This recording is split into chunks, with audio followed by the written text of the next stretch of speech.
Dentro del temario, pues ya más particularmente la clase de hoy la vamos a dividir en dos partes. La primera parte, donde más que todo vamos a ver la temática de qué es una variable aleatoria, algunos conceptos relacionados, vamos a ver la teoría de los conjuntos y vamos a aplicar conceptos relacionados a los diagramas de Venn que, que ya ustedes conocen, pero que vamos a repasar acá, puesto que es muy importante en la aplicación de la probabilidad. En la parte 2, bueno, por acá vamos a hacer como un trabajo colaborativo. Luego regresamos a la parte 2, donde vamos a ver qué es probabilidad. Vamos a ver algunos ejemplos, a trabajar con los postulados de la probabilidad y como ejemplo de aplicación de los postulados de probabilidad vamos a ver lo que se denomina modelos de confiabilidad. Bueno, como les mencioné, hay elementos que son antesala de la aplicación de probabilidad. Entre ellos, bueno, identificar qué tipo de variable es la que tenemos al frente. Si esa variable aleatoria genera resultados que son discretos o si más bien la variable es el tipo continuo. A grosso modo, lo que hemos indicado es que una variable discreta es aquella que genera resultados que yo puedo contabilizar, que puedo contar, mientras que una variable continua, más bien los resultados generan cifras decimales. Y bueno, esta parte es fundamental, poder identificar qué tipo de variable es la que cuando realicemos un experimento vamos a obtener. Vamos a realizar diferentes pruebas, por ejemplo, pruebas de calidad en los procesos de producción, ¿verdad? Podríamos estar evaluando, por ejemplo, los tiempos de trabajo. Los experimentos que hagamos van a generar resultados o observaciones, tema que hemos visto anteriormente. Esas observaciones pueden arrojar números, ¿verdad?, que son discretos o que son continuos. Y ya estamos ingresando en la temática de estadística diferencial. Acá también es muy importante que logremos distinguir qué tipo de variable es la que tenemos al frente, porque incluso cuando hablemos de probabilidad vamos a observar que el tipo de comportamiento que tienen los datos va a ser muy, muy distinto. Así es discreto, así es continuo, ¿verdad? Las mismas gráficas, ¿verdad?, van a ser distintas. Aunque yo esté hablando de probabilidad, hay una distinción siempre. Observaciones hacen referencia a variable discreta o a variable continua. Y ya teniendo eso claro, ¿verdad?, ahora sí, vamos a ingresar a la parte que también es preámbulo a el tema de probabilidad. Y en este caso vamos a ver los conceptos de espacio, evento y resultado. Imaginen que estamos con el lanzamiento de un solo dado. Suele expresar los datos, los resultados posibles de un espacio muestral haciéndolo en este formato que es S. Ese es el símbolo que vamos a usar para espacio muestral. Luego vamos a usar el signo de igual y posteriormente vamos a utilizar el signo de paréntesis. Dentro de los paréntesis vamos a presentar cuáles son los posibles resultados que se obtienen en el experimento que estamos realizando. Como persona que está interesada en hacer análisis de datos, requiera no necesariamente todos los datos, sino que me interese un subconjunto de esos datos posibles, de esos resultados. Entonces, a eso se le va a denominar evento. Evento es cuando, por ejemplo, tenemos interés en un subconjunto de ese conjunto de datos. En este caso, en el lanzamiento de los dados, podría ser que un evento sea estar interesado en que al lanzar el dado solo obtengamos números menores que 3. Entonces, ¿qué cabe ahí? Por ejemplo, el 1 y el 2. O, por ejemplo, un evento podría ser el que cuando yo lanzo el dado solo obtenga números pares. Y si obtengo números pares, pues gano. Entonces, mis resultados posibles en el evento sería el 2, el 4 y el 6. Y así podríamos enumerar, ¿verdad?, diferentes tipos de eventos sobre los cuales podríamos tener interés. Ok, entonces, desde la perspectiva estadística, nos interesa que sepamos este símbolo, espacio muestral, y que también reconozcamos cuáles son los eventos sobre los cuales podríamos tener interés en un experimento. Muy bien. Ahora, ¿qué me interesa? Bueno, lo que me interesa es que veamos estos conceptos a la luz de la teoría de los conjuntos y algunos conceptos que aprendimos, pero desde una perspectiva más que todo matemática y que probablemente ustedes recordarán. Por ejemplo, en matemática a nosotros nos hablaban del término conjunto, del término universo, del término elemento. Esto desde la perspectiva de matemática. Entonces, bueno, un elemento, ¿verdad?, es como una unidad. Por ejemplo, si yo estoy haciendo una rifa y tengo 5 posibles números, tengo 5 tiquetes, un elemento es tener el tiquete 1. Un conjunto es un grupo de elementos. Entonces, por ejemplo, estoy interesada en obtener números menores que el 4, o sea, el 1, el 2 y el 3. A eso se le denomina conjunto. Mientras que universo son todos los elementos que yo tengo en mi espacio muestral. Que ahí tendríamos el tiquete 1, 2, 3, 4 y 5. Todos los tiquetes forman parte del universo. Dentro de la perspectiva o dentro del mundo de la estadística, entonces vamos a cambiar un poquito ahí los términos. Entonces al conjunto le vamos a denominar evento, que fue lo que acabamos de observar, ¿verdad? Un conjunto es un subgrupo y por lo tanto es un evento.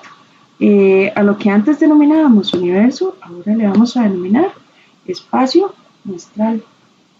Y a lo que le denominábamos elemento, le vamos a denominar resultado.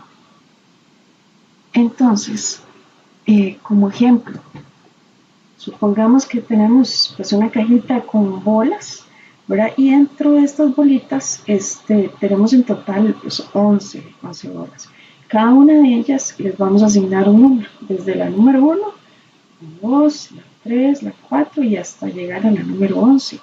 Entonces, para nosotros es muy importante esto de poder aplicar la simbología de forma correcta. Entonces, entendemos que los resultados o las observaciones posibles, ¿verdad?, son cada una de las bolitas enumeradas del 1 al 11 y que el espacio muestral lo vamos a declarar de la siguiente forma. Vamos a poner el símbolo S, el paréntesis, antes y al final, y desglosamos, enlistamos todos los resultados posibles, ¿verdad? Entonces, eso lo vamos a memorizar para hacer, pues, menos cosas.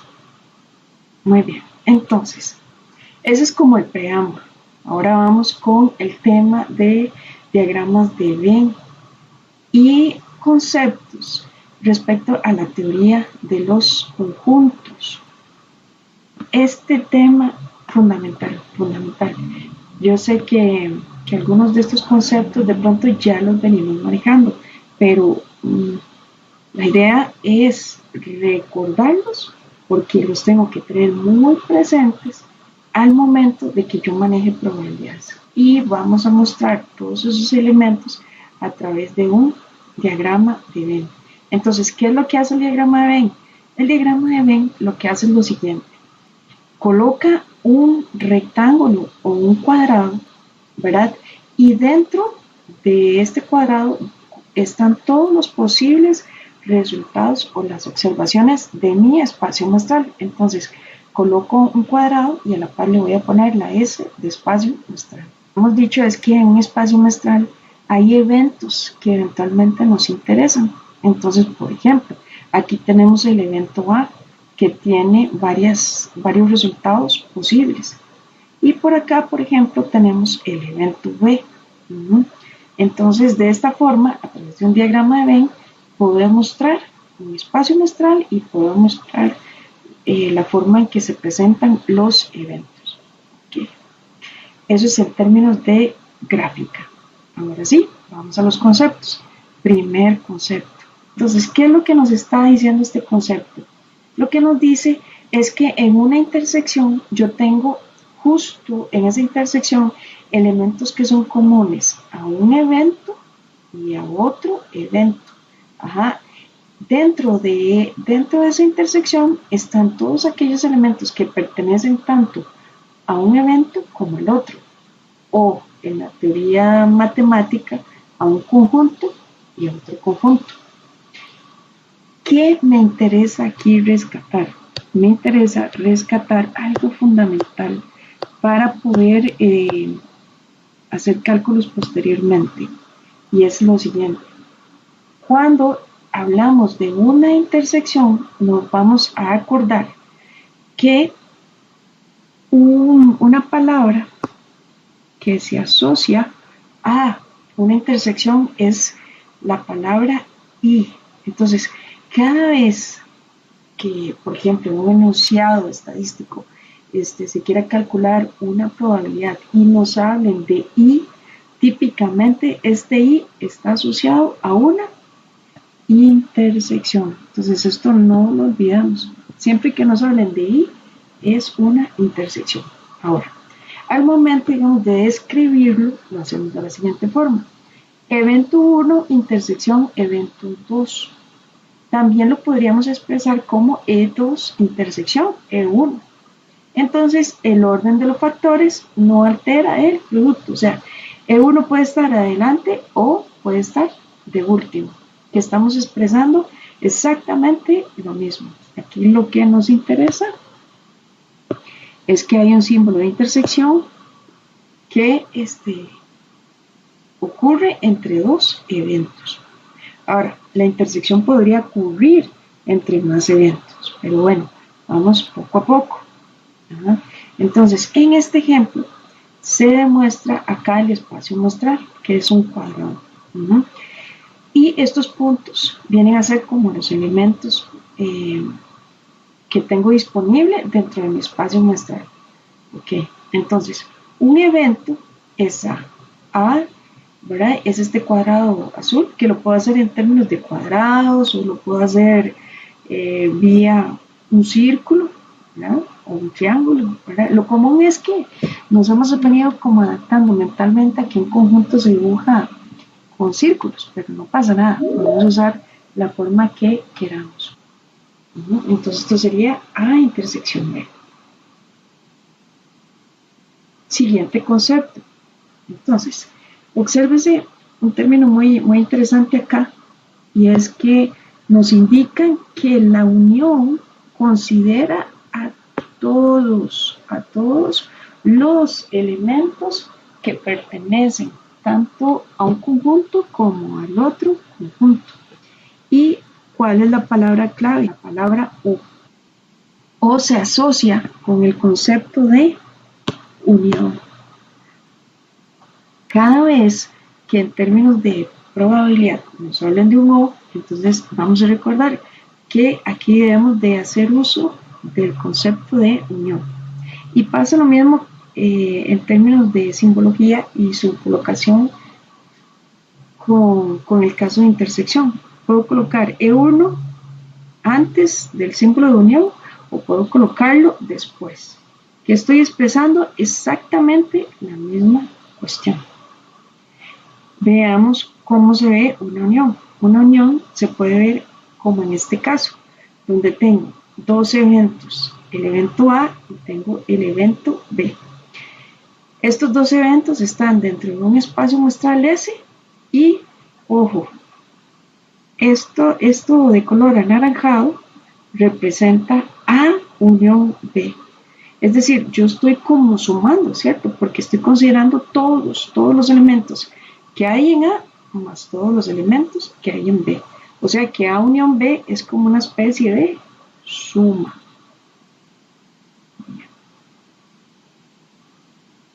Eventos mutuamente excluyentes es otro concepto fundamental.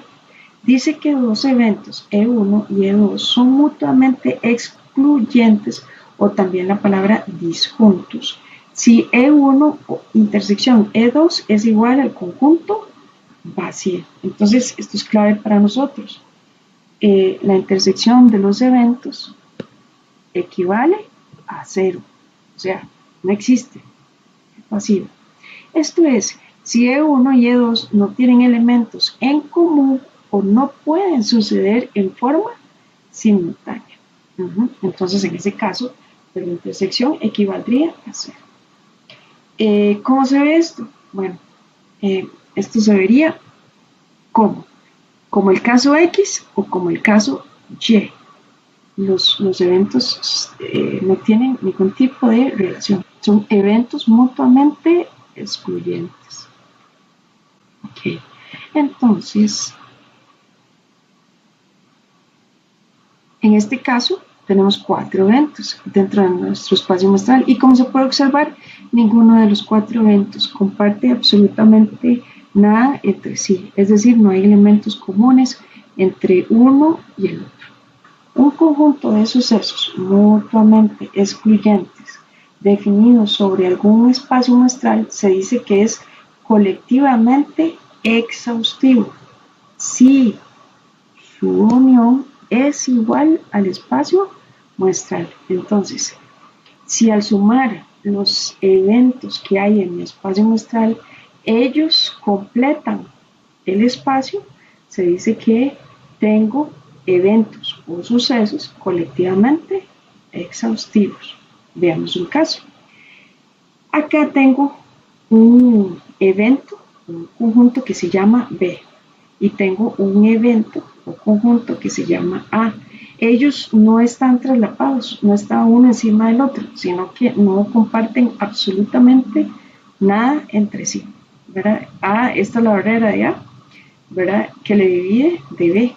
Entonces, si yo sumo A unión B, o sea, si sumo A y B, lo que obtengo es el resultado del espacio muestral. La sumatoria de ellos dos me da el total del espacio muestral, ¿verdad? Y ocurre también en este concepto de sucesos colectivamente exhaustivos que se da esta característica, que la intersección entre los eventos resulta en vacío, es decir, ellos no están compartiendo absolutamente nada, pero entre ellos dos me llenan mi espacio muestral. Son eventos que son independientes, ojo con esa palabra, independientes, que luego la vamos a utilizar muchísimo. Yo puedo tener, por ejemplo, el valor de 5 y el valor de 4, el valor de 1, el valor de 3, ¿verdad? El valor de, pues, 2. Y pues ahí vamos sucesivamente, ¿verdad? Hasta completar todos los resultados posibles en mi evento, en mi experimento, que es los números que van del 1 al 6, ¿verdad? Entonces, vamos al siguiente concepto, que es el concepto de eventos complementarios. Los eventos complementarios, como su nombre lo indica, complementan y importantísimo para nosotros el uso de este símbolo que estoy señalando por acá, que es el apóstrofe. Entonces, cuando nosotros veamos un apóstrofe a la par de un evento, eso significa que me están hablando de un evento complementario. ¿Qué es un evento complementario? Bueno, en el caso que dije antes, estoy interesada que al momento de lanzar el dado obtenga solo números menores que 3. Muy bien. Entonces, este es mi evento de interés. Todos los números que son 1 y 2. Entonces, el evento complementario complementa este evento. Y eso significaría que lo que no está en E sería el 3, el 4, el 5 y el 6. Entonces, resulta esta fórmula, que viene a ser súper interesante. O sea, si yo sumo E y E complemento, es decir, E unión E complemento, eso me dará igual al espacio muestral. Entonces, ellos son complementarios, ¿cierto? Son complementarios, pero al ser complementarios son colectivamente exhaustivos. Ambos me completan mi espacio muestral. Ok, pues estos son los conceptos más importantes que necesitamos manejar. Vamos a ver lo siguiente. Al observar los diagramas de Venn, yo puedo tener diferentes situaciones, como por ejemplo, en este caso, en el caso A, lo que está ahí sombreado sería A y sería B, la unión de ellos dos. Entonces yo puedo expresar, si necesito establecer una etiqueta, entonces yo puedo decir, esto es A unión B. Esto que está acá sería tomar todo A y también B. O sea que yo lo puedo expresar también igual. A unión B. Son iguales. Es la misma etiqueta, pero me está representando cosas distintas. Eso lo vamos a dejar por ahí y luego lo vamos a retomar cuando veamos los postulados. Y bueno, esta sombra, que cuesta verla un poquito, pero eso es A intersección B. Y esto que está acá, bueno, lo que está en sombra, color celeste, sería, esta sección representa la intersección entre A y C. Pero si yo quiero expresar la sombra, entonces la etiqueta ahí que puedo utilizar sería A intersección C complemento. El complemento de esta intersección será mi sombra. Muy bien. Y esta otra, bueno, podría expresarlo como la intersección entre A y C, esta intersección unido a la intersección de B y C. Entonces, esto que está aquí representa esa unión entre A y C y B y C. Entonces, yo puedo ponerle nombre, ¿verdad?, a estas sombras. Y bueno, vamos a trabajar alguna practiquita para sacarle todo el provecho a los conceptos que hemos visto. Sin embargo, bueno, aquí les dejo alguna información relativa al uso de la simbología, que es bueno que ustedes la revisen posteriormente. Entonces, estas dos diapositivas se las dejo ahí para que la revisen. Y ahora sí, vamos a la práctica. Vamos a ver algunos ejemplos de aplicación para poder poner en práctica los conceptos que acabamos de ver. Vamos a poner en aplicación el concepto de la intersección, de la unión, de los complementos, de los eventos mutuamente exhaustivos, etc. Entonces, vamos a ellos. Vamos a iniciar con un primer caso. Este caso se compone de diferentes preguntas. Supongan que tenemos un espacio muestral y en este espacio muestral tenemos el evento A que tiene los elementos 1, 2, 4 y 5.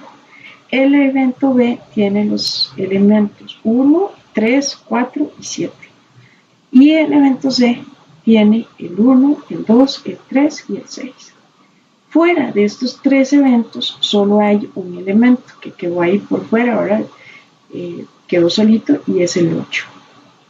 Él no forma parte de A, ni de B, ni de C. Okay, entonces, teniendo eso claro, vamos a ver las siguientes preguntas, ¿verdad? Que vamos a ir desde lo más simple hasta preguntas un poquito más complejas, ¿verdad? Entonces, acá he tratado de dibujarles las respuestas para que sea como más sencillo de comprender. Vamos con el primer ejercicio. En el primero nos preguntan cuáles son los elementos que cabrían dentro de A.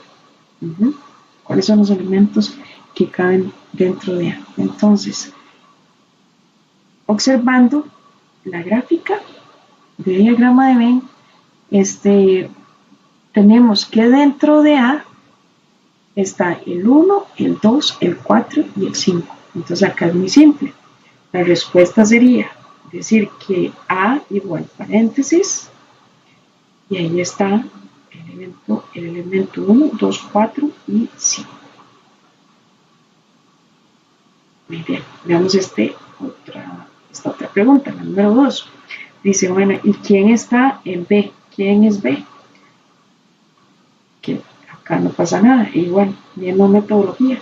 Entonces observo B, enfoco acá en B, y aquí tengo el 1, el 3, el 4 y el 7. Preferiblemente, cuando vamos a entregar las respuestas, preferiblemente abrir paréntesis y ordenarlos, desde el menor hasta el mayor, preferiblemente. Esto nos facilita el revisar el trabajo que estamos haciendo. En el ejercicio 3 nos dicen, bueno, ¿qué es A unión B?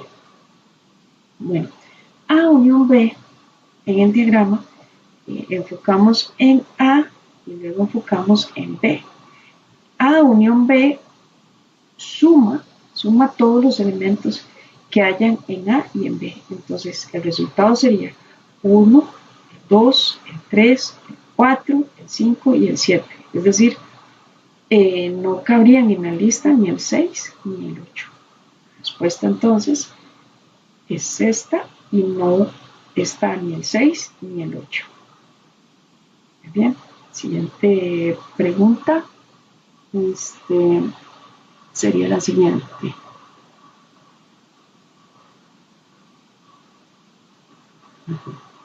A intersección C. Muy bien. Con A intersección C, lo que estaríamos visualizando es esto que está acá.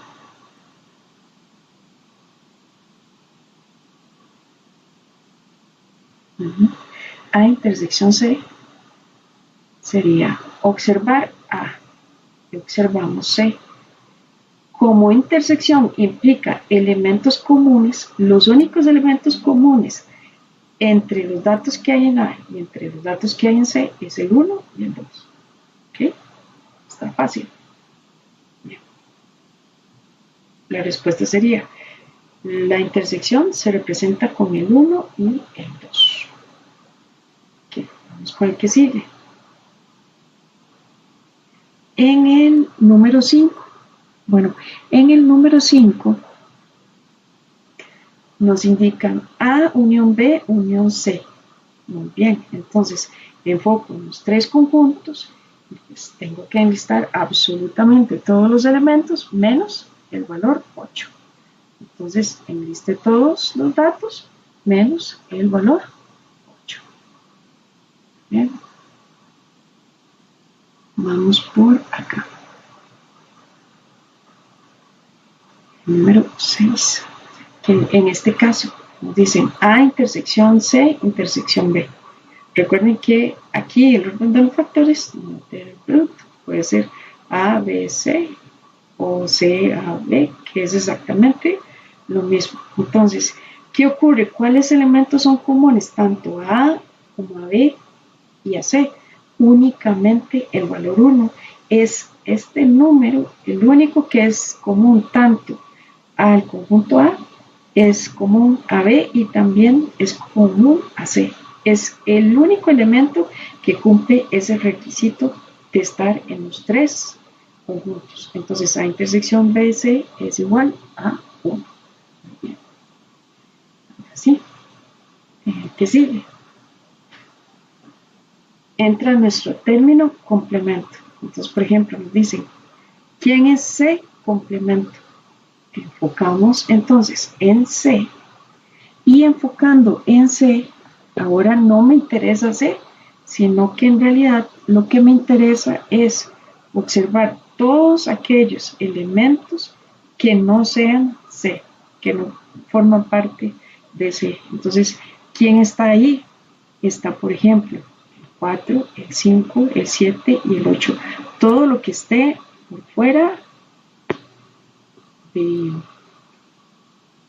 C.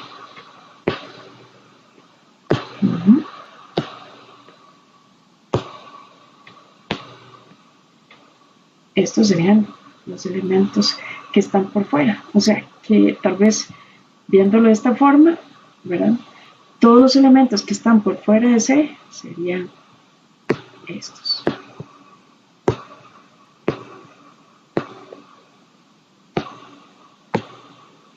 Estos son nuestros elementos.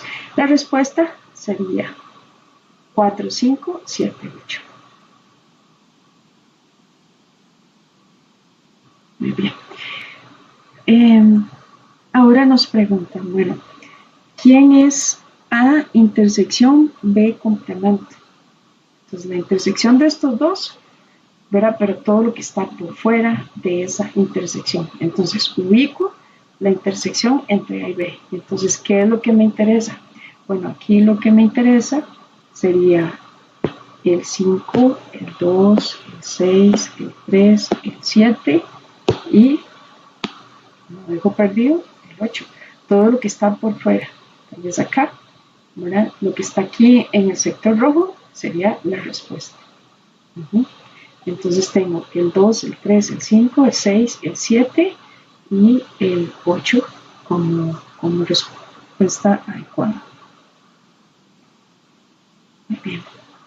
Vamos a la siguiente pregunta. Okay. Entonces ya empieza a ponerse ya un poquito más complejo y hay que pensar un poquito más. Entonces veamos. Nos dicen, bueno, todo lo que esté por fuera de A, todo lo que esté por fuera de C y que cumpla el requisito de lograr una intersección entre estos elementos que están por fuera de A y de C. O sea, los elementos comunes a lo que esté afuera de A y de C.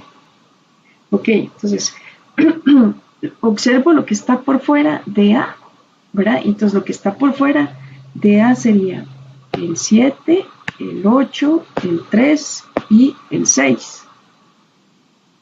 Todo lo que está por fuera de C, bueno, todo lo que está por fuera de C sería el 5 y sería el 4.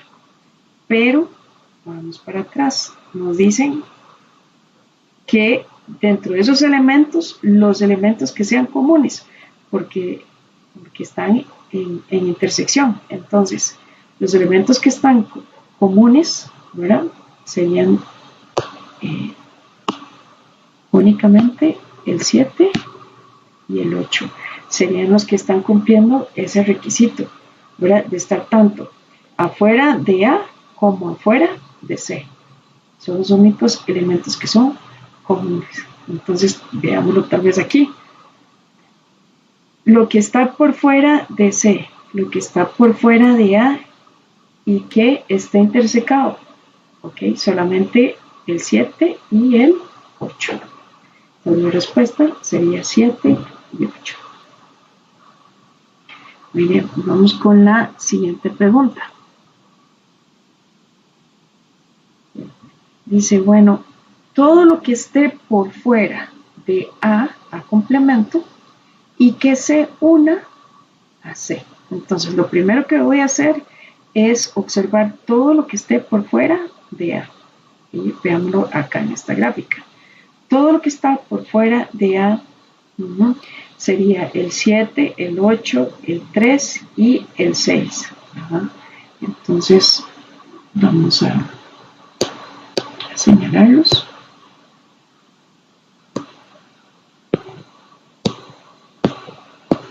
Serían estos elementos. Esto es lo que está por fuera.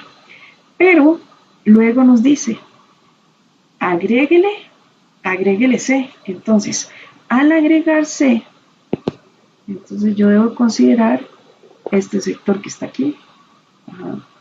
Ya tenía indicado que el 7, el 8, el 3 y el 6. Pero al unirle C, debo entonces considerar como elementos adicionales de respuesta el 1 y el 2. De tal manera que tal vez en esta gráfica sea mejor. Entonces la respuesta sería todos los números excepto el 4 y el 5. Vamos con el siguiente ejercicio, que sería este que está acá.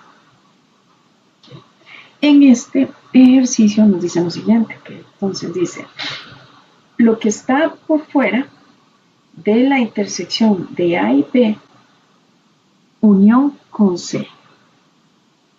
Entonces voy a enfocarme por acá.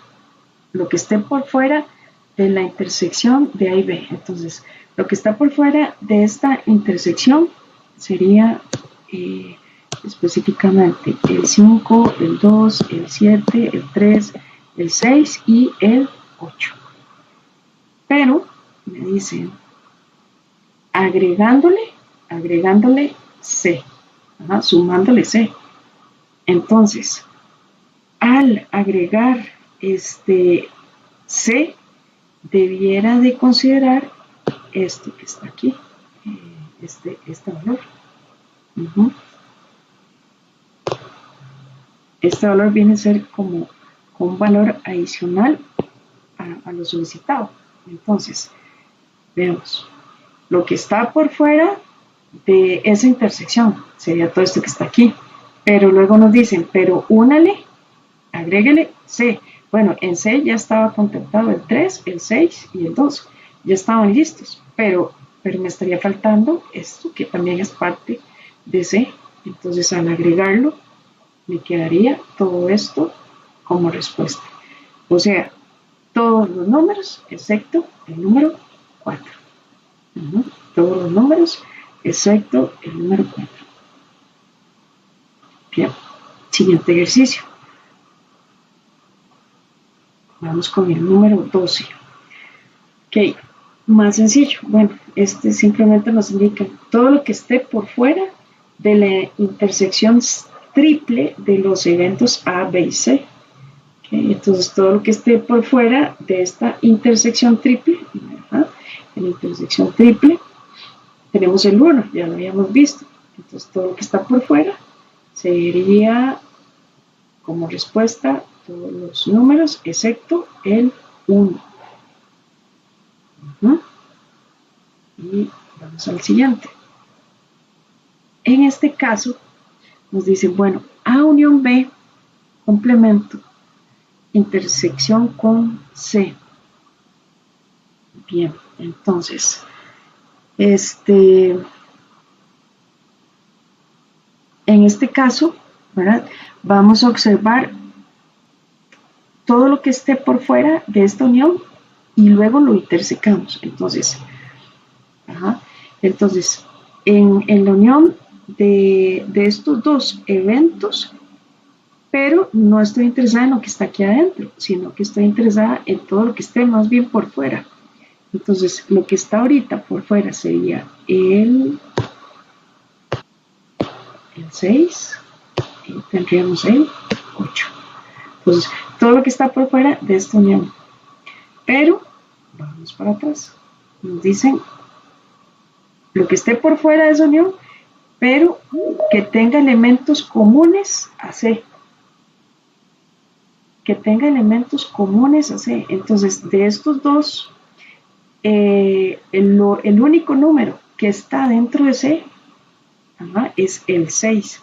Entonces, en realidad, el 8 no juega en la respuesta, sino el único que cumple el requisito de estar dentro de C, pero a la vez fuera de la unión de A y B, es el valor 6. Entonces, la respuesta es 6.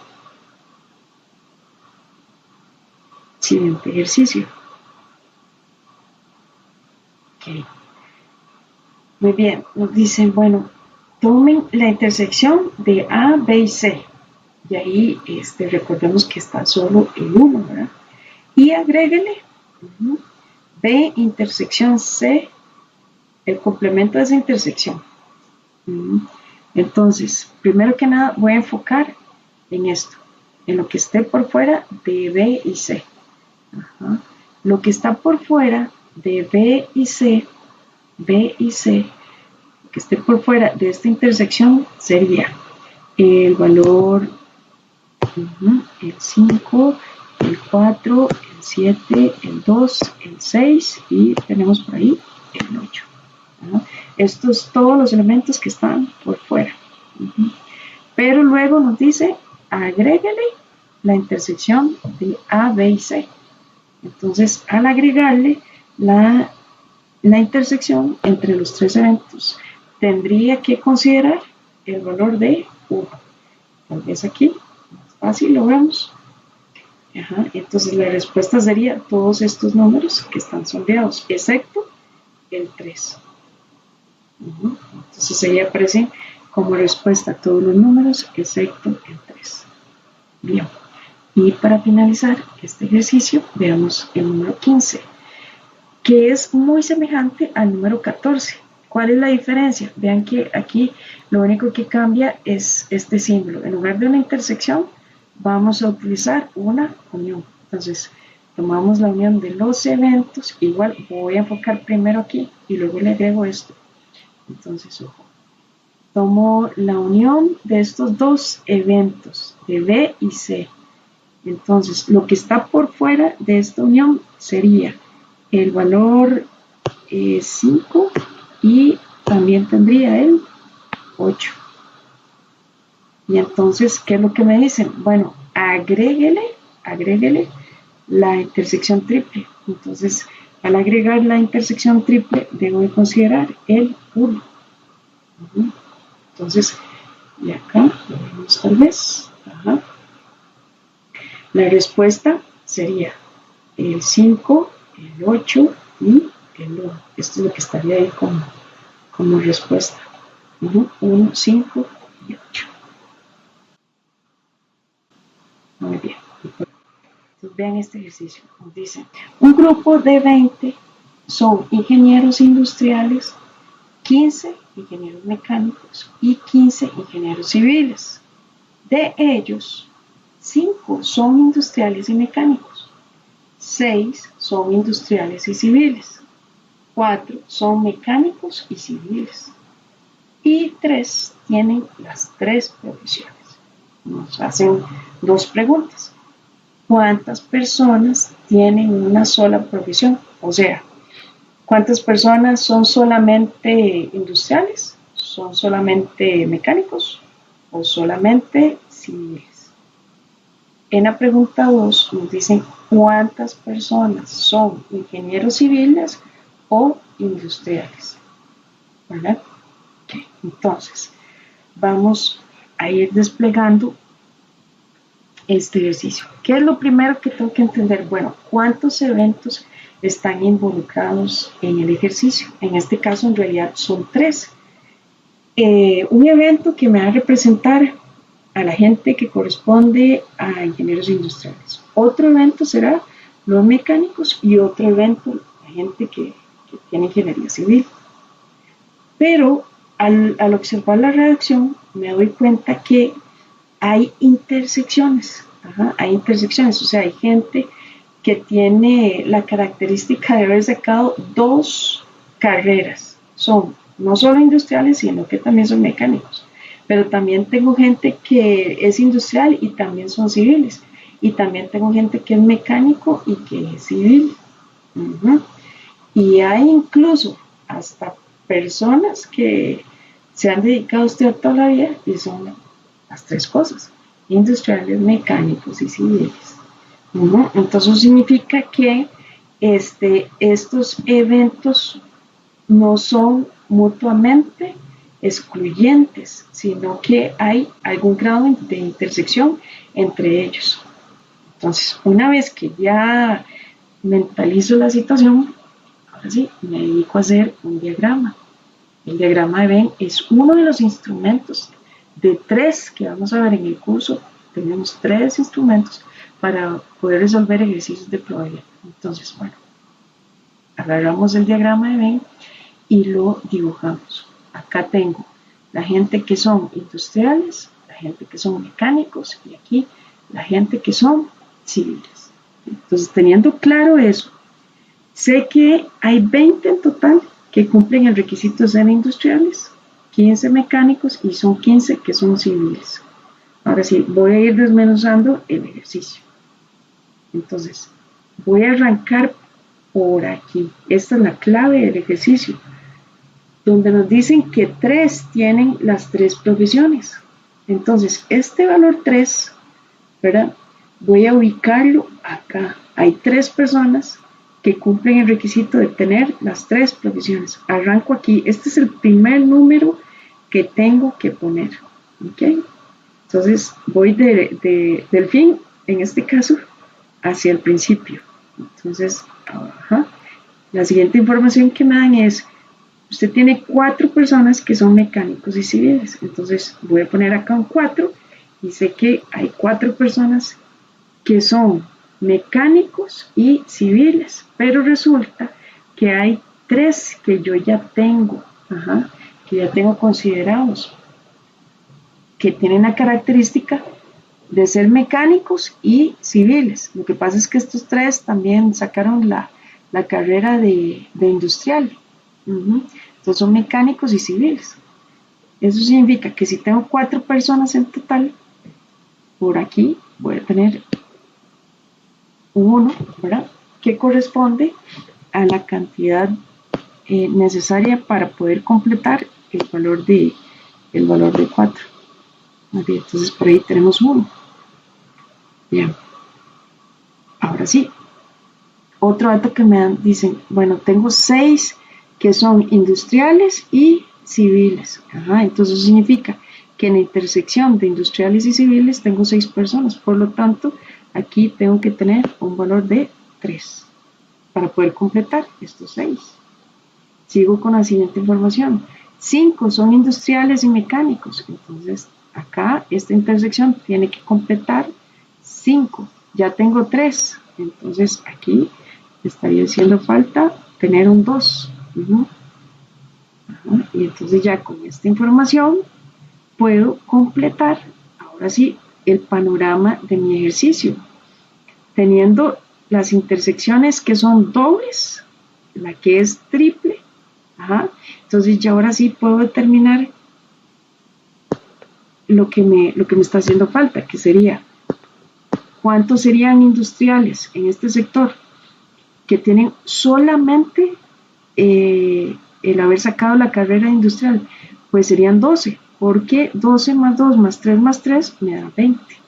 Por otro lado, para poder completar estos 15 que son mecánicos, ya había contemplado la intersección triple y las dobles, por lo tanto entonces eso significaría que por aquí me faltaría un 9, que corresponde a la gente que solo sacó mecánica. Y por acá igual mecanismo. Necesitaría 8 personas para poder completar el total de 15.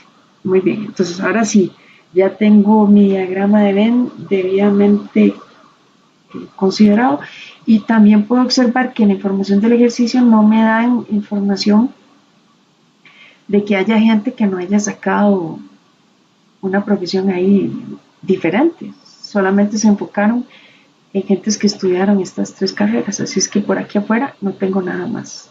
Muy bien, entonces como parte como del enfoque que uno debe tener al momento de resolver un ejercicio de este tipo. Entonces vean esto. Nos dicen, bueno, ¿cuántas personas tienen una sola profesión? Una sola profesión serían estos 12 que están aquí, que son industriales, ¿verdad? Ellos solo estudiaron ingeniería industrial. Estos 9 que están acá solo estudiaron mecánica. Y estos 8 que están aquí solo estudiaron ingeniería civil. Entonces, si hago un conteo, 12 más 8, 20, más estos 9, la respuesta sería 29. 29 personas tienen una sola profesión. Ok. Siguiente pregunta. Bueno, nos dicen, ¿cuántas personas son ingenieros civiles o industriales? Entonces, ojo, tienen que tener las 2 profesiones. Aquí hay lo que veníamos hablando, como las palabras claves que no debemos de de olvidar. En este caso, la palabra clave sería O, que significa una unión, que significa también suma. Estoy sumando, contabilizando. Entonces, bien, son gente que es civil e industrial. Tendríamos estos 12 son industriales, estos 2, estos 3, este 3, y son también civiles, estos 8 y este 1. Entonces, al contabilizar 12 más 8, 20, aquí tendremos 26 y 28 y 29. En total tendríamos 29 personas que cumplen también la característica de ser civiles o industriales. Más interna, desde aquí me dirijo hacia afuera, ¿sí? Como que respondo de esta forma, ¿no? Como con ese mecanismo, desde la máxima intersección hasta intersecciones dobles, ya hacia elementos únicos, ¿verdad? Como con ese enfoque vamos a ir al momento de resolver. Okay.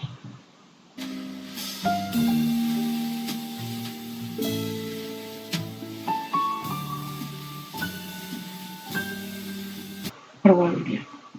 Identificando pues así qué significa probabilidad, y a raíz de este significado vamos a tratar de ver su ejemplificación en algunos de los ejercicios. Luego vamos a ver los postulados de probabilidad y vamos a ver modelos de confiabilidad para poder hacer utilización de estos postulados de probabilidad que vamos a ver a continuación. Entonces, el término probabilidad se asocia mucho con el concepto de posibilidad. Y esto típicamente ocurre cuando un evento es incierto. Por ejemplo, al comprar números de una rifa, nosotros podríamos pensar que entre mayor cantidad de números tengamos, pues tendríamos eventualmente mayor probabilidad de acertar. Si compramos pocos números, pensaríamos, bueno, tenemos poca probabilidad de acertar.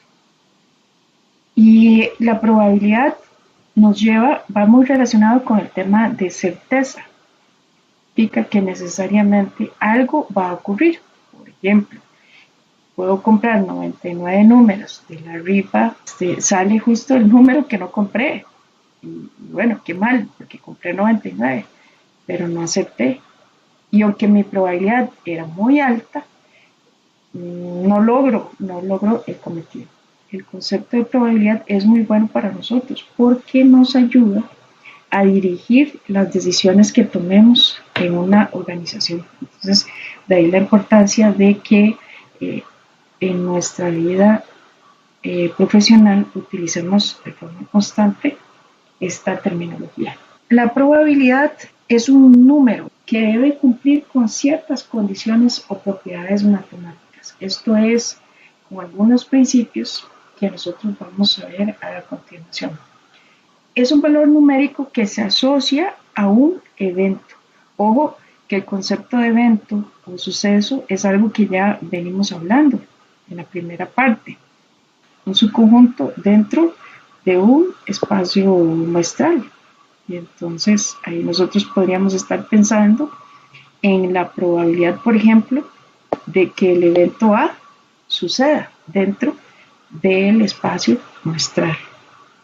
Entonces, siendo que la probabilidad es un valor numérico, ¿cómo lo puedo representar? ¿Cómo lo puedo cuantificar? A través de la siguiente fórmula que dice que la probabilidad del evento A sería el número de veces que se repite el evento A dividido entre el total de eventos del espacio muestral.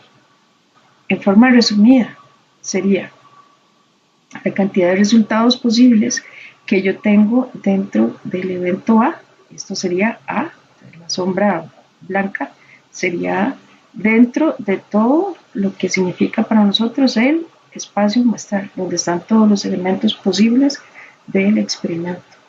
Entonces, en términos numéricos, ¿cómo lo calculo? La probabilidad de A será la cantidad de elementos que son A dividido entre la cantidad de elementos que hay en mi espacio muestral.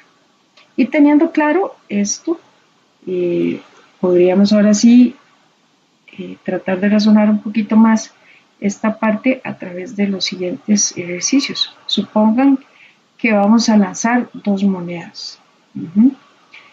Al momento de lanzar las monedas, puedo ejemplificar este ejercicio con una gráfica XY, donde en el eje X voy a colocar la moneda 1 y en el eje Y voy a colocar la moneda número 2. ¿Qué resultados son posibles en la moneda 1? Bueno, escudo y corona. Y en la moneda 2, escudo y corona. Entonces, al momento de que lanzo dos monedas a la vez, mis oportunidades son las siguientes. Me puede salir un escudo en la primera moneda y un escudo en la segunda. Podría ser un escudo en la primera moneda y una corona en la segunda moneda. O corona y corona, o corona y escudo.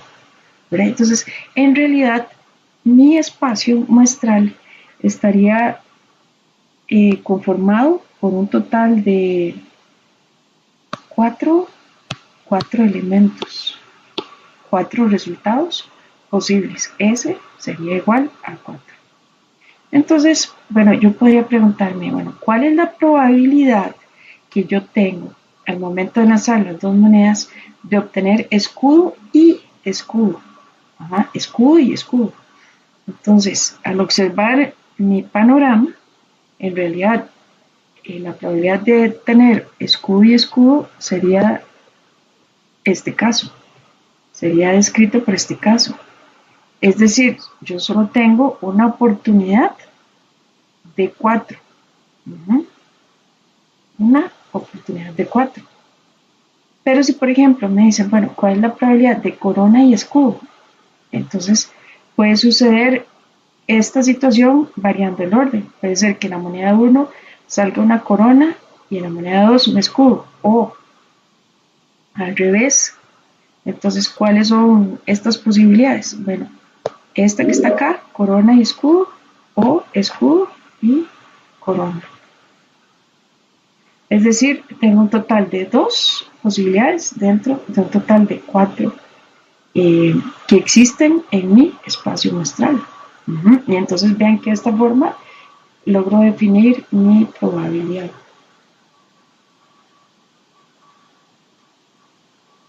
Muy bien, veamos este otro ejemplo. Ahora lancemos dos dados. Bueno, al momento de lanzar dos dados, voy a graficar nuevamente los resultados posibles.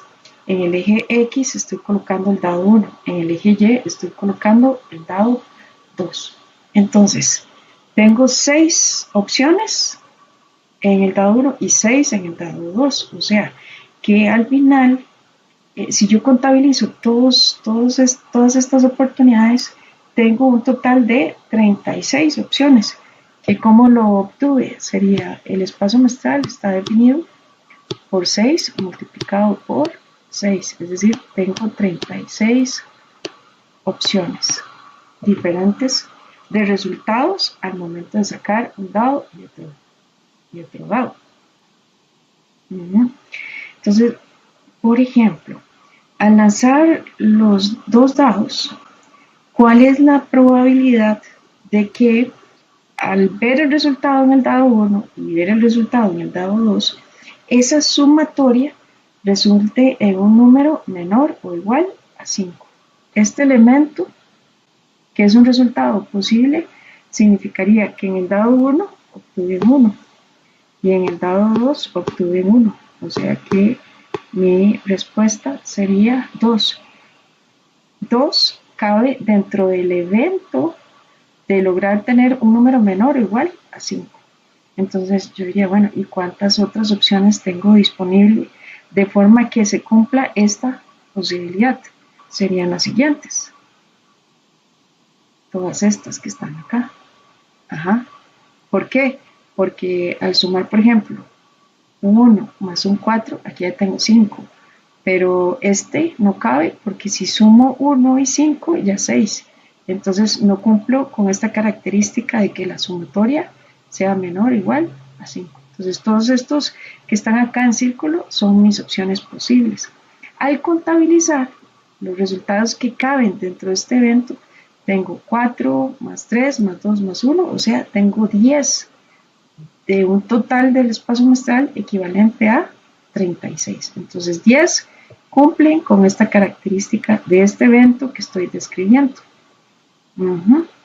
Y ahora, por ejemplo, en este mismo ejercicio nos dice, bueno, ¿cuál es la probabilidad de que al sumar el resultado del dado 1 más el resultado del dado 2, este resulte en un número par?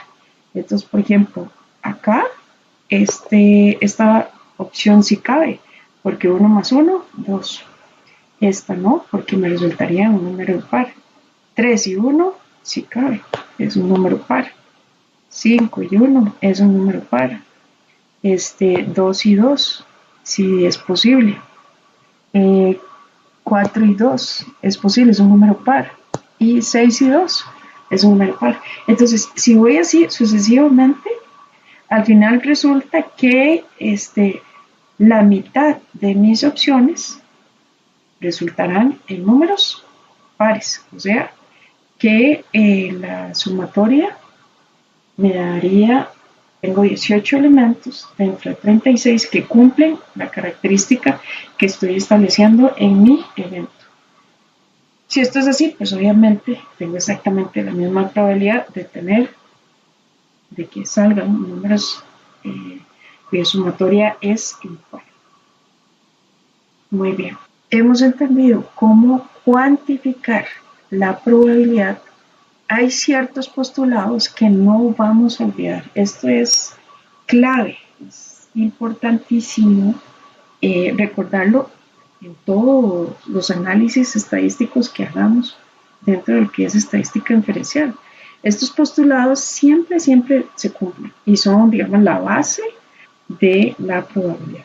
Empezamos con esta, que hace referencia a la sumatoria. Es un principio relativo a la suma. Entonces, lo que nos dice es, la probabilidad de A unión B es igual a la probabilidad de A más la probabilidad de B menos la probabilidad de A intersección B. ¿Por qué tengo que restar? Volviendo al tema de los diagramas de Venn, obsérvese que en este caso tengo dos eventos A y B que están dentro de mi espacio muestral. La característica es que hay una intersección.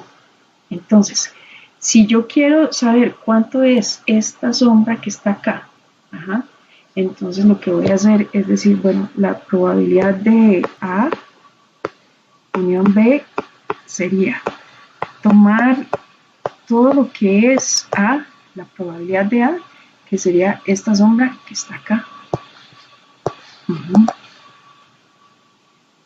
Esto está incluyendo la intersección, ¿verdad? La está incluyendo. Luego digo, bueno, le voy a sumar la probabilidad de B. Al sumar B, entonces resulta que tengo esto que está acá, pero obsérvese que estoy considerando la intersección. Estoy considerando la intersección dentro de B. O sea que esta sección estaría siendo sumada dos veces. Por eso, lo que voy a hacer para que ya me quede bien es decir, bueno, no, voy a restar la intersección que existe entre los eventos. Esto ocurre en el tanto que los eventos están intersecados. La siguiente regla lo que nos dice es que la probabilidad de A unión B es simplemente la probabilidad de A más B. ¿Y por qué ocurre esto? Ocurre en este caso, cuando tengo dos eventos que son independientes. Independientes porque no tienen elementos en común. Entonces aquí es muy sencillo. La probabilidad de A unión B será simplemente tomar la probabilidad de A y sumarle la sombra referente al evento B, ¿verdad? Entonces de esta forma ya tengo la unión. Muy bien, ¿y qué pasa, verdad? Si ya yo tengo 3 o más eventos, ¿verdad? Ya sé, se me complica el asunto con mayor cantidad de eventos. Entonces, la fórmula lo que nos dice es lo siguiente. Dice, la probabilidad de A unión B, no sé, es igual a las probabilidades separadas de cada evento, pero luego reste las intersecciones que existan entre los eventos, o sea, A con B, A con C, y luego me quedaría B con C. No importa que yo cambie el orden, que es exactamente lo mismo. Entonces, resto las intersecciones dobles, pero luego tengo que sumar la intersección triple. Obsérvese que al momento de que yo tengo A, sumo este A, y luego le sumo B, y luego le sumo C, estoy sumando 2 veces esta intersección y esta intersección. Entonces, estoy obligada a restar esas intersecciones. ¿Por qué? Porque están sumadas 2 veces. Sin embargo, al restarle, me quedo con este sector sin existencia, me quedo con este sector vacío, lo cual me obliga a tener que sumar posteriormente. Entonces, la probabilidad de A unión B unión C sería igual a sumar las probabilidades separadas de cada evento, luego restar las intersecciones y luego sumar el espacio que me quedaría sin considerar, que sería este sector negro, sería este que está aquí, por eso lo tengo que sumar al final.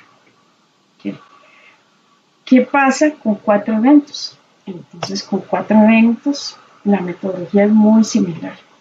Yo tendría que decir aquí, bueno, la probabilidad de A unión B unión C unión D sería igual a la probabilidad de A más la probabilidad de B más la probabilidad de C más la probabilidad de D menos la probabilidad de la intersección entre A y B, entre C y D, entre D y C y entre C y A.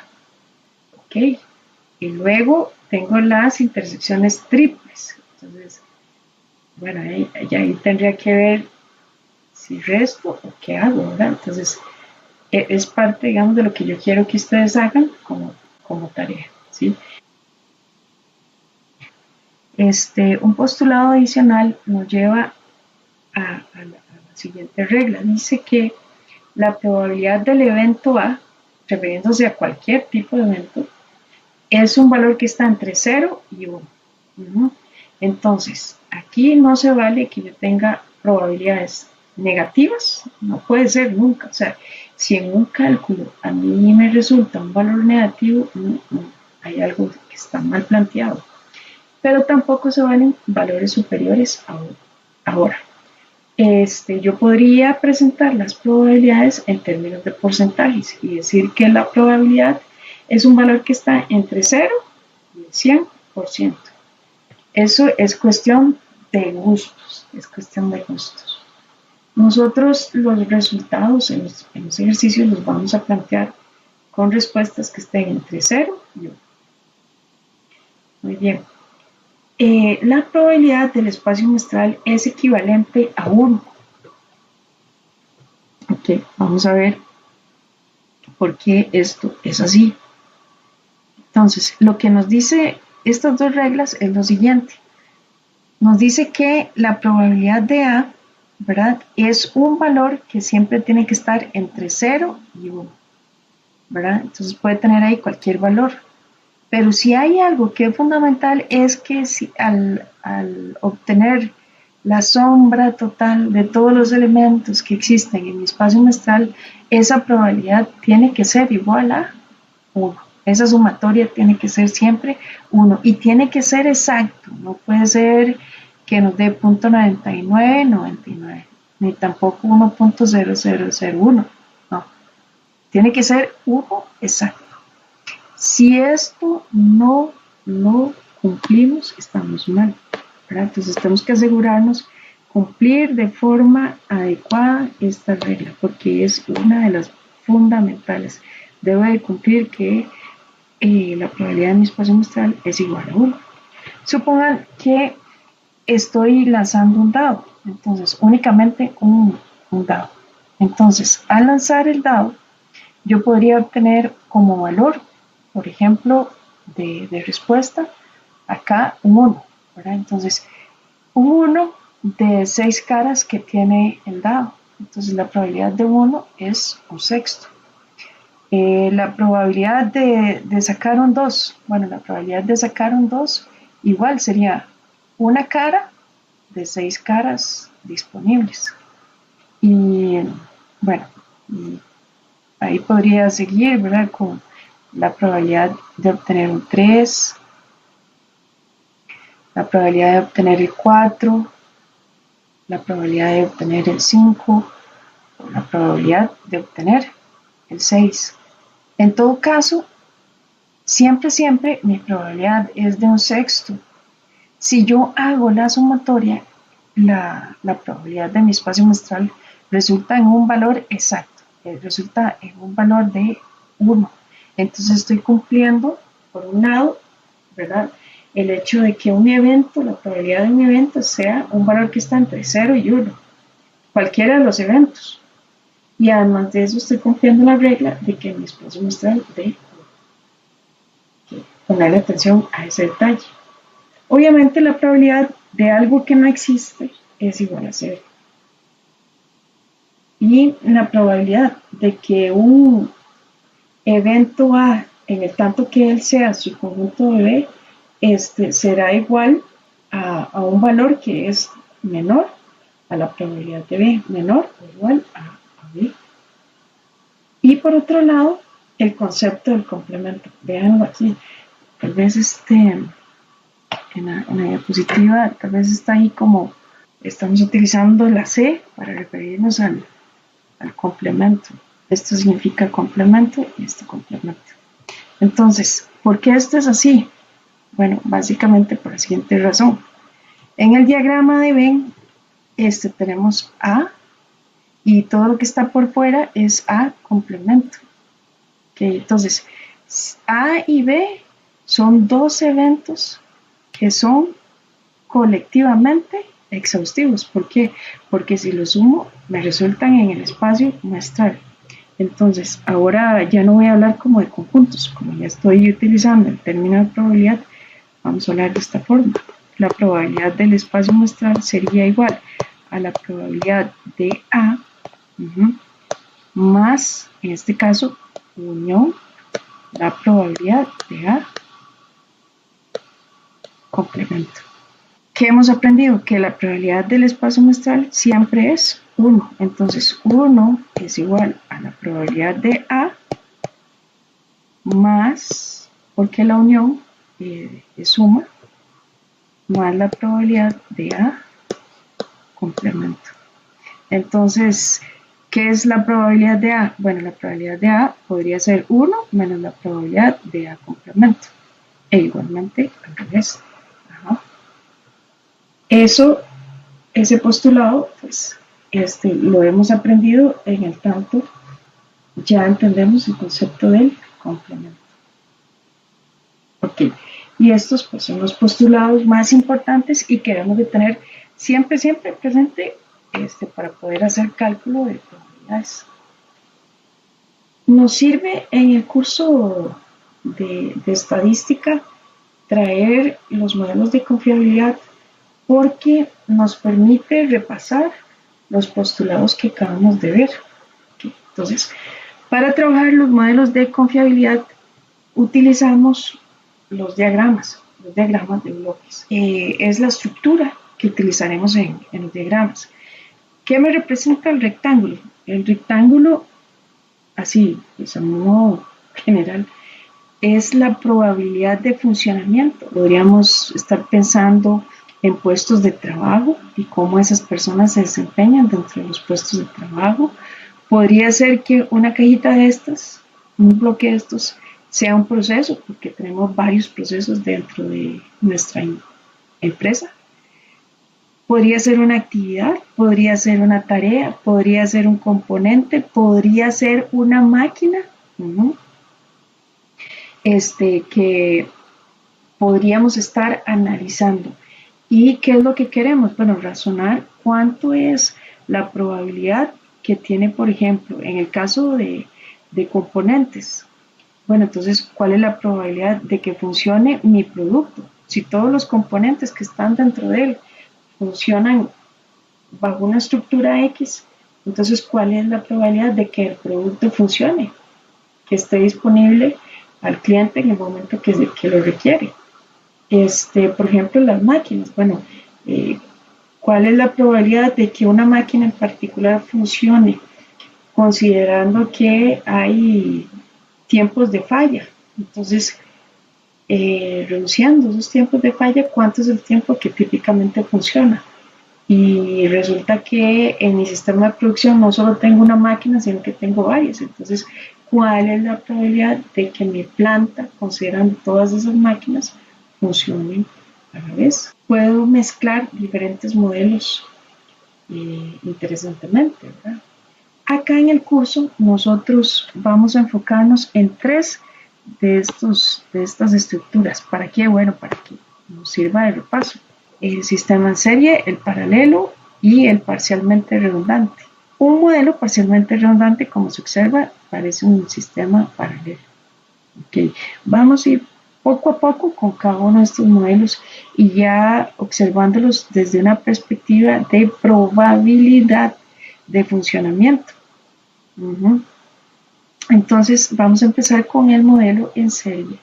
El modelo en serie, como su nombre lo indica, ahí tenemos, por ejemplo, los componentes, las máquinas, las personas, los procesos están ubicados en serie. Y esto funciona así como la energía en los circuitos eléctricos, en el tanto que ambos componentes funcionen. Si, por ejemplo, el componente B falla, entonces mi sistema no va a funcionar porque se requiere de B. Y si A falla, mi sistema no va a funcionar porque se requiere de A. O sea, en este tipo de estructura ocupo de los dos. Entonces, al pensar en probabilidad de funcionamiento, ustedes dirán, bueno, ¿y cómo es eso? ¿Cómo puedo obtener esa probabilidad? Bueno, la respuesta es de datos históricos que podemos recolectar de nuestro proceso, conociendo estos datos de cómo funciona la máquina A en diferentes momentos, puedo determinar una probabilidad que represente es justamente esa probabilidad de funcionamiento. Esta máquina debe estar activa, debe estar trabajando acorde a los estándares establecidos. Eso es lo que nosotros queremos. Obviamente decíamos que esa máquina esté 100% disponible, pero eso no va a ser así. ¿Por qué? Porque hay fallas, hay errores, hay mantenimientos preventivos, ¿verdad? Algo falló y hay que hacer mantenimiento. Entonces, no siempre, no todo el tiempo va a estar disponible. Entonces, eso nos lleva, ¿verdad?, a obtener una probabilidad que evidentemente pues es difícil que esté siempre al 100%, ¿verdad? Puede tener valores menores. Entonces, en un sistema en serie y reconociendo lo que hemos venido viendo hasta el momento, aquí aplica el concepto de la intersección. ¿Por qué? Porque en un sistema en serie yo ocupo que A funcione y que B también funcione. Necesito tanto a A y a B funcionando. Entonces, hemos dicho que una I se traduce en una intersección. Entonces, la probabilidad de que mi sistema, refiriéndonos al espacio muestral, es igual, la probabilidad de que mi espacio muestral funcione, de que mi sistema funcione, sería igual a que A y B funcionen. La probabilidad de mi espacio muestral se reconoce dentro de lo que es la teoría de confiabilidad como la fiabilidad, y esto se representa con una R típicamente. Acá en el curso ustedes pueden usar esto o pueden usar esto, no importa. Lo importante sí es de que quede bien claro que la probabilidad de funcionamiento de un sistema en serie se define como la probabilidad de A multiplicado por la probabilidad de B. O sea, esta intersección la cambiamos por una multiplicación. Poniéndole números, y ya como para darle ya valor numérico a esta cuestión, supónganse que el sistema A funciona el 90% de las ocasiones y el sistema B o la máquina B o el componente B, como quieran llamarlo, funciona normalmente el 77% de las ocasiones. Entonces, ¿cuál es la probabilidad de que mi sistema funcione? 0.9 por 0.77, lo cual nos deja en una probabilidad de 0.693. ¿Quiero aumentar esto? Bueno, tengo que mejorar estas probabilidades. Obviamente, estos valores van a traer un impacto en la probabilidad total de mi sistema. ¿Cómo funciona el modelo en paralelo?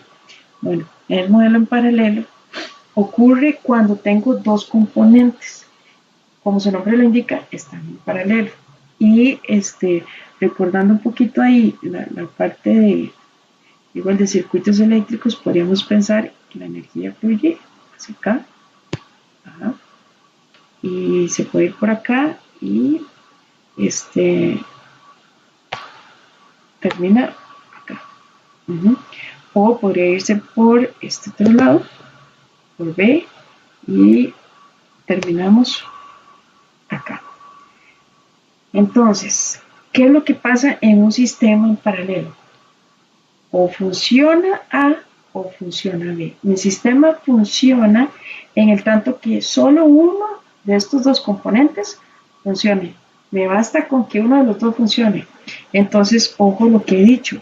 Funciona A o B. Ajá. Y esa O tiene un impacto en el cálculo de probabilidades. O habíamos dicho que se refería al total de elementos, a sumar, ¿verdad? Entonces, una forma de calcular un sistema en paralelo es esta que vimos hace un rato, con la fórmula del postulado, que dice que la probabilidad del espacio muestral de A o B, o sea, de la probabilidad de A unión B, es igual a la probabilidad de A más B menos A intersección B. Esta sería, digamos, una forma, y aquí por eso lo puse como número 1, la primera fórmula que vamos a ver para resolver ejercicios en paralelo. Entonces, resolviendo ya con números, poniéndole números, suponiendo estos valores, sería entonces la probabilidad de A funciona con 95%, B al 89%. Y para poder obtener esta intersección, vimos que debemos de multiplicar. Entonces, 0.95 por 0.89, lo cual nos deja en una probabilidad de 0.9945. Ok, este es uno de los métodos para poder resolver un ejercicio en paralelo. Otra fórmula que es mucho más sencilla y simple y que nos lleva obviamente a utilizarla como postulado es la siguiente. La probabilidad de A unión B puede ser descrito como la probabilidad del espacio muestral es igual a 1 menos la multiplicación de las probabilidades complementarias de los eventos. O sea, el complemento de A multiplicado por el complemento de B. Ya poniéndole números, si la probabilidad de A es 0.95, entonces diríamos 1 menos probabilidad de A complemento, o sea, 1 menos 0.95 por la probabilidad de B complemento, 1 menos 0.89, lo cual nos lleva exactamente al mismo resultado que es 0.9945. Entonces tenemos dos fórmulas que nos llevan exactamente al mismo resultado. Ahora, si ustedes me preguntan, ¿Cuál es la mejor? Indiscutible. Esta es la mejor. Y si no me creen, vean el siguiente ejercicio. Supongamos que no tenemos dos eventos en paralelo, sino que ahora tenemos tres eventos en paralelo, utilizando la fórmula número 1. Entonces, ojo, utilizando la declaración del postulado tal cual lo vimos al principio. Esto sería la probabilidad de A más la probabilidad de B más la probabilidad de C menos la intersección entre A y B menos la intersección entre B y C menos la intersección de CA más la intersección de los tres eventos A, intersección B, intersección C. Y ya le ponemos todos los números y vean todo el desglose para poder obtener el resultado correspondiente. Ahora, obsérvese con la fórmula 2. Nada más pensamos en los complementos de cada uno de los eventos. Entonces, 1 menos el complemento de A, de B y de C. Eso sería 1 menos 0.25 por 0.20 por 0.10 y obtengo exactamente el mismo resultado. Entonces, ¿qué pasa si yo ya tengo un sistema con un montón de componentes, ¿verdad? Con un montón de máquinas, con un montón de puestos de trabajo? Entonces sí, definitivamente, si los tengo en paralelo, esta fórmula me aliviana montones los cálculos. Muy bien. Finalmente, el modelo parcialmente redundante. En el modelo parcialmente redundante, tengo dos opciones de trabajo. Los modelos parcialmente redundantes o trabajan bajo un sistema exactamente o trabajan bajo un sistema al menos. Se etiquetan utilizando esta simbología. Entonces dice 2 de 3. ¿Qué significa esto? Que por ejemplo tengo tres componentes y por ejemplo me va a funcionar eventualmente A, B y falla entonces C. ¿Por qué? Porque funcionaron 2 de 3, o sea que C tiene derecho, digamos, como a descansar, por decirlo de alguna forma, o sea, tiene derecho a fallar. Pero al observar las posibilidades, no necesariamente solo A y B pueden trabajar. Digamos, otra opción que yo tengo sería que funcione C y B y que me falle A, ¿cierto? Funcionan estos dos. O podría tener otra opción más que sería, por ejemplo,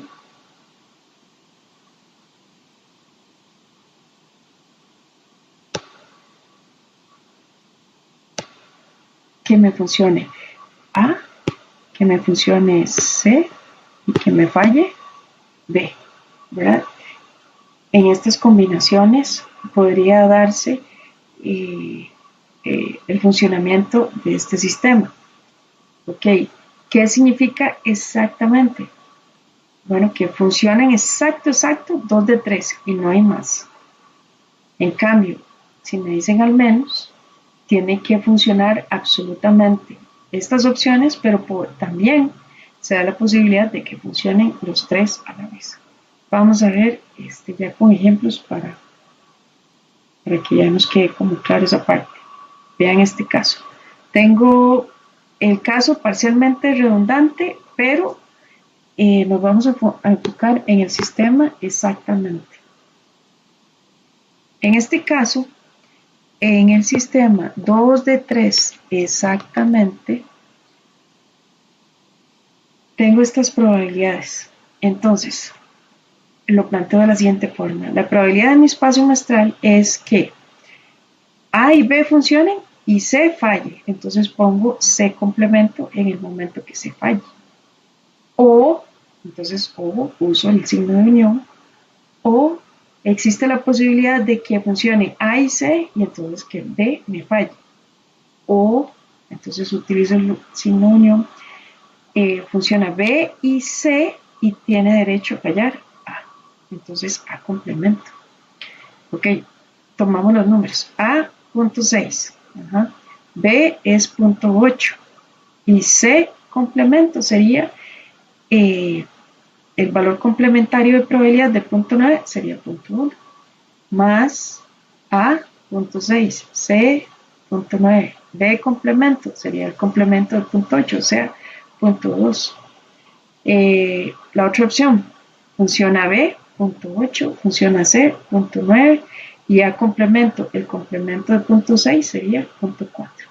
Y haciendo pues, este cálculo, el resultado nos daría en punto 444. Muy bien. Entonces, esta sería mi respuesta si es exactamente, pero utilizando exactamente el mismo ejercicio. ¿Qué pasa si nos dicen que es al menos la declaración? 2 de 3 al menos. ¿Okay? Entonces, bajo un sistema parcialmente redundante al menos, tenemos acá 2 de 3 al menos. Tendríamos exactamente lo mismo que puse antes, solo que ahora le voy a agregar, como dice al menos, le voy a agregar la posibilidad de que los tres componentes se vale que funcionen a la vez. Ellos se les permite que funcionen a la vez. Entonces funciona A, funciona B y funciona C. Entonces, todo este desglose que está acá nos había dado punto 444, más la probabilidad de que funcione A, punto 6, que funcione B, punto 8, que funcione C, punto 9. Y eso nos lleva a una probabilidad total de punto 876. De esta forma, calculamos las probabilidades con sistema 2 de 3 al menos. Y acá está un detalle, ya digamos, de fórmulas, de cómo llegamos, ¿verdad?, a la explicación que les he dado. Ya si gustan, pues pueden ver estas diapositivas, ¿verdad?, para que les queden las cosas como más claras. Ahí vienen otros ejercicios para que ustedes los puedan repasar. Y esto es básicamente lo que les he explicado el día de hoy.